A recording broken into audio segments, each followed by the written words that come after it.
The Hawks are not performing, neither are Africa's leaders. And things apparently aren't so good with porn movies. This is ZA News. Let's get it on.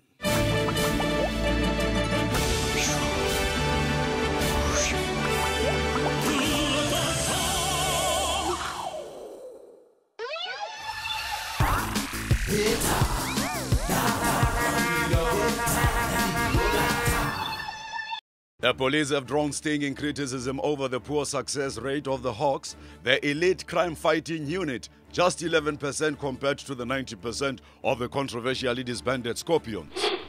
This is very shady journalism you are coming up with, Tim.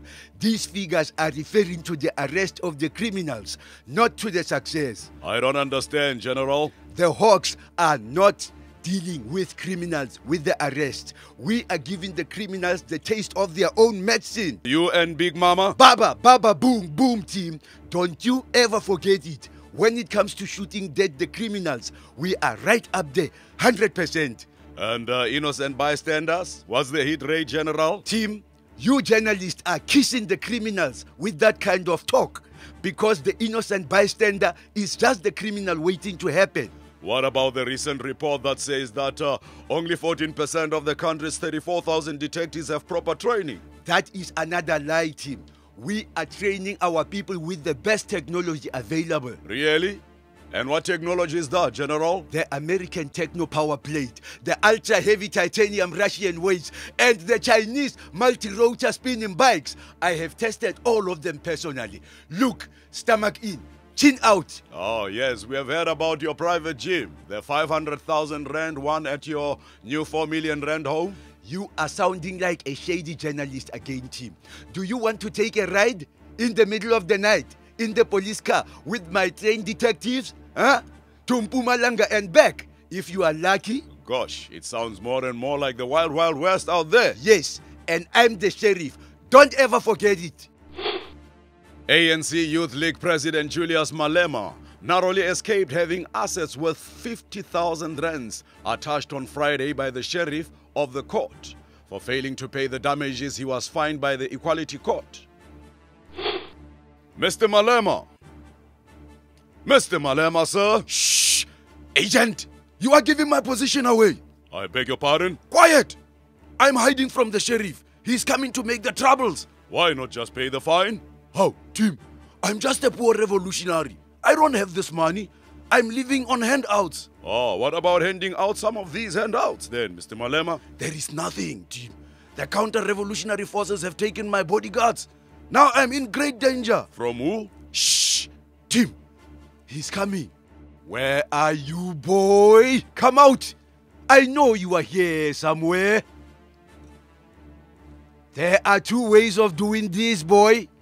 The easy way, that's where you give yourself up and no one is getting hurt. Or Big Mama's way, and she's very hungry.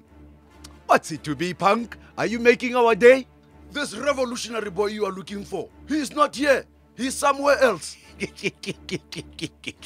I'm going to count to 100. And then I'm coming to get you. 1, 2, 96, 97. Former President Thabo Mbeki has indirectly criticized the Mo Ibrahim Foundation for not awarding a governance prize to a deserving African leader for the second year in a row. Hello, Tim, and good evening, viewers. Yes, Mr. Mbeki remains convinced there are capable African leaders. Isn't that so, Mr. Mbeki, sir?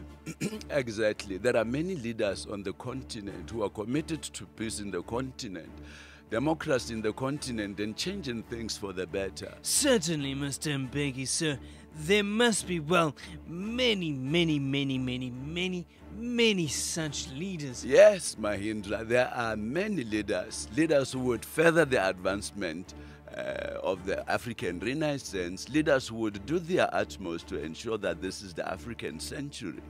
Leaders who would put themselves above the materialistic concerns that are so regularly characterized as being a hallmark of the Western stereotype of African leadership and so on. Leadership that is not merely token presence in office, but a charismatic captaincy and so on. Mahindra! Mahindra! Huh? What? Ask him who? Who? Him who? Him who what? These leaders that are eligible for the prize. Who are they, Mr. Mbeki? No, Tim. It would be quite undiplomatic. So you mean, Mr. Mbeki, that perhaps there aren't any such African leaders? Well, there is one who, immediately springs to mind. There is, Mr. Mbeki? Who? Well, you know what they say about blowing off one's own trumpet. Trumpet, Mr. Mbeki? Yes, trumpet. One of the pivotal instruments in the brass section of the orchestra. Well, there you have it, Tim. Thanks to Mr. Mbeki, the Mo Ibrahim Foundation has a good idea for the governance prize next year. Who? Yes, that's correct, Tim. It's Hugh. Hugh who? Hugh Masekela. He plays the trumpet. Right, Tim? Finally, to Los Angeles, where news of an HIV-infected performer has shut down the mega million-dollar porn industry. Oh yeah, Tim, this is like so epical. What's going on? Well, it seems that a crossover performer has jumped from gay to straight adult entertainment and has brought the risk of infection with him. So, tens of thousands of people are out of work. But what does that mean for the rest of us? Oh, hello, Tim. Where have you been all these years? It's like the bottom has been falling out of the porn industry for some time, you know? You could get that, right?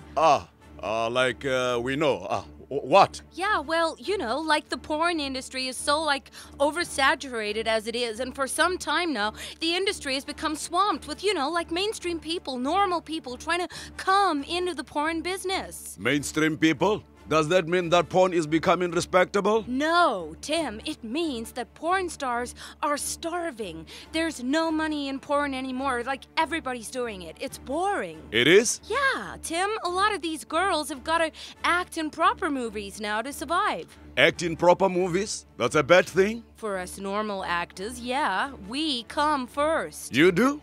Oh, I see. All your double entendres have only the one meaning, Tim. Why are we doing this? Because here we can. From me, Tim, and the team is Hamburger. Goodbye and Futsek.